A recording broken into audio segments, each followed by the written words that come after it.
Worn properly, PPE, personal protective equipment, can save you from lots of pain or even death. Worn improperly or not at all, the results can be devastating. PPE is designed to protect you from workplace hazards, but you have to wear it. Wear it correctly, maintain it properly, and replace it when it's worn out or broken.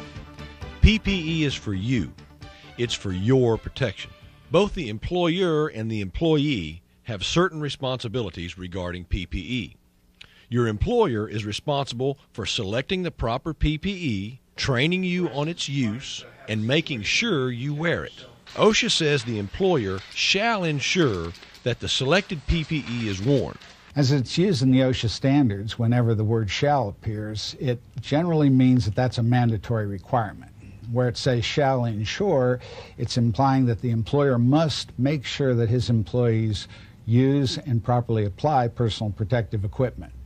A lot of employers will use incentive programs, and some will use a system of rules and disciplinary action to get their employees to use the equipment properly. But why should they have to?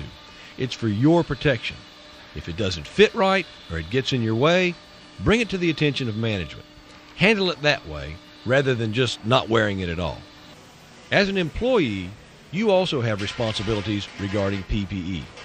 The 5 things you need to do are: 1. Wear your assigned PPE. 2. Wear your assigned PPE correctly. 3. Know the limitations of your assigned PPE. 4. Take good care of your assigned PPE. And 5. Attend and pay attention during PPE training. Let's talk about your first responsibility: to wear the PPE your employer has selected. Your employer also determines when and where you have to wear it, but it's your responsibility to actually wear it. If you're working with hazardous chemicals that could splash on you, wear the right gloves, chemical goggles, and a face shield. If you work around flying particles, wear impact safety glasses. If something heavy could fall or be dropped on your toes, wear steel-toed shoes. Your second responsibility is to wear the PPE correctly. If it's not worn correctly, it won't do you any good. PPE manufacturers supply written instructions that tell you how to wear the PPE correctly. Have you ever read that information? You need to. Proper use will also be covered in your PPE training. You have to know and demonstrate how to put the PPE on, take it off, maintain, and wear it properly. Here are some examples of how to properly wear some common types of PPE. To properly insert earplugs, reach around the back of your head and pull upward and outward on the ear while inserting the plug until you feel it sealing. With formable plugs, roll and compress the foam plugs into a thin cylinder before inserting.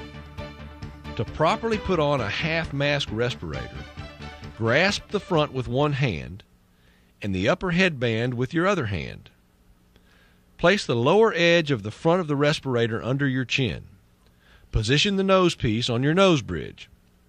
Then place the cradle suspension system on your head so the top headband rests across the top of your head. The bottom headband on the cradle suspension should rest above your ears on the back of your head. Hook the strap around your neck below your ears. Then adjust the face piece and headbands for fit and comfort.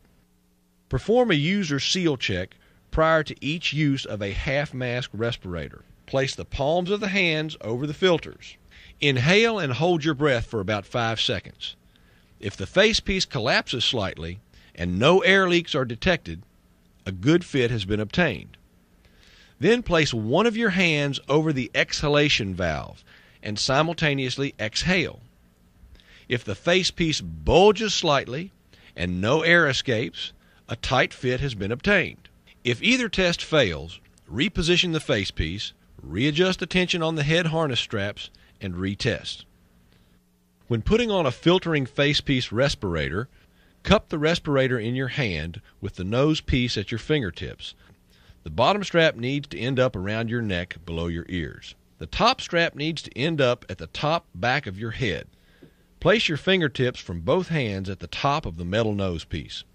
Using 2 hands, Mold the nose area to the shape of your nose by pushing inward while moving your fingertips down both sides of the nose piece. To check the fit, place both hands completely over the respirator and exhale. Be careful not to disturb the position of the respirator. If air leaks around the nose, readjust the nose piece or the straps. With safety glasses, make sure the safety glasses you wear have intact side shields.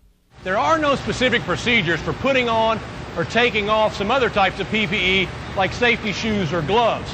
However, there is a specific procedure for removing gloves that have chemical or biological hazards on them. Always remember that if you don't get it in you or on you, it can harm you. Now, here's the proper procedure for removing contaminated gloves. Pinch the inside or palm side of one of the gloves. Begin to peel that glove off, but not all the way. Now, using the inside of that partially removed glove, remove the other glove. Using your bare hand, grasp an area of the partially removed glove that did not come into contact with the other glove and peel it off. Dispose of gloves properly in designated areas where applicable. Your third responsibility concerning PPE is to know the limitations of the PPE you're wearing. Every item of PPE is designed for a specific purpose, and you have to know what it will and will not protect you against. For example, a filtering facepiece respirator will only protect you from breathing in particulate matter such as dusts, fumes, and mists. This type of respirator will not protect you from chemical vapors or gases. You need to wear a half-mask respirator with the proper chemical cartridges for that. Cartridges are specific for different types of chemicals. For protection from organic vapors, such as toluene or xylene, you have to use organic vapor cartridges. For protection from acid gases, you'll need a respirator with cartridges approved for use with acid gases. It is the responsibility of your employer to choose the correct type of respirator and cartridge for you based on the chemicals you might be exposed to. Here are some other limitations of PPE. An SCBA, or self-contained breathing apparatus, has a limited amount of air in the tank, usually 15 to 30 minutes. When the air is gone, there is none left for you to breathe. And it is not an SCUBA, self-contained underwater breathing apparatus used for diving. So don't take your SCBA to the lake and try to scuba dive with it. It will not work. Respirators with a face seal cannot be worn with a beard because it is impossible to get a good face-to-respirator seal. If you're wearing a filtering face piece or dust mask, don't burn or cut a hole in it for your cigarette. Doing that makes the mask completely ineffective. Gloves are selected on the basis of the type of hazardous substance you're handling. Latex exam gloves, worn to protect the hands from blood and body fluids, are not appropriate to use with strong chemical disinfectants. Safety glasses designed for protection from impact hazards, such as flying particles, will not protect you from strong chemicals. Some chemicals will melt the plastic lenses. For protection against chemical splashes, you need face shields or goggles designed for chemical resistance. taking proper care of your personal protective equipment is your fourth responsibility. Protect the equipment from excessive heat, cold, moisture, contaminating chemicals or particulates, and filth. You can also keep your safety glasses scratch-free much longer by simply storing them in a plastic sandwich bag when not in use. Don't abuse your PPE or store it in such a manner as to cause it to take on an abnormal shape. Inspect all components of the PPE before each use to look for damage or wear, and replace parts when necessary. Clean and sanitize the PPE that is not designed for single use. Let your supervisor know if your PPE needs to be repaired or replaced.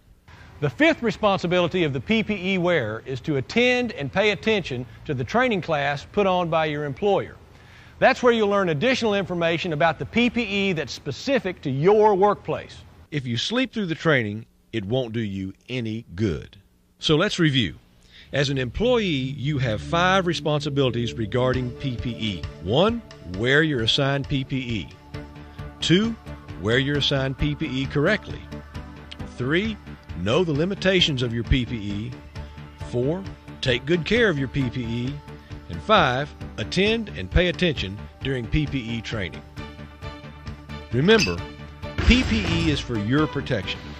Wear it and maintain it properly so you can go home after each shift safe and healthy.